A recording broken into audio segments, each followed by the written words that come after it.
Sénégalais yi lu tax ngeen di wax waxi troisième mandat lan moo tax ngeen koy wax fan ngeen ko teg. mooy dañoo gis ni ñaari mandat. waaw texte yi wax ni ku ci ne moom nga droit. waaw léegi da ngeen a gëmul texte yi du gëm ngeen texte yi. gëm nañ ko léegi pourquoi vous évoquez ce débat là. dañoo gis ni njiitum réew mi nangu ci wax nangu ci yàbbi. lu tax mu ciy wax ak a yàbbi.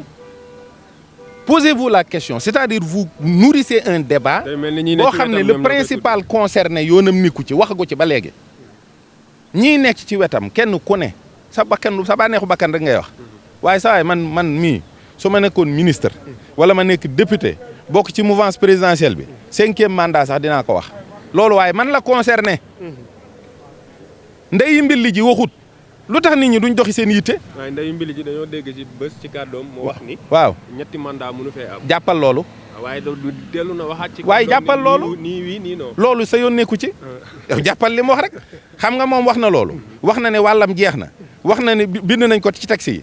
pourquoi le débat posé sur le 3e mandat. de quoi avez-vous peur ah. saa yu ñu waxee day dañ. ah loolu aday politicien la. waaye bu boobaa.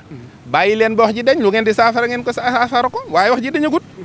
man day déggaguma président Macky Sall wax ne damay nekk candidat wala duma nekk candidat. waaye léeg-léeg dañuy gis wolof di wax ni lii raam ci ñag mi la jëm. te dañoo gis waaw ñu gis ni adversaire politique yi. wolof lu mu wax dëgg la. est-ce que lu mu wax dëgg la.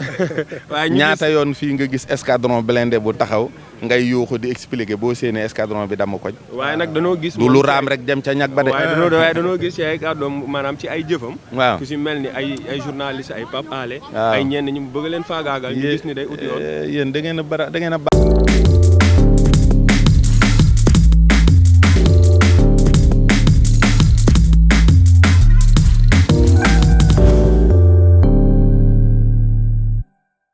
baax rek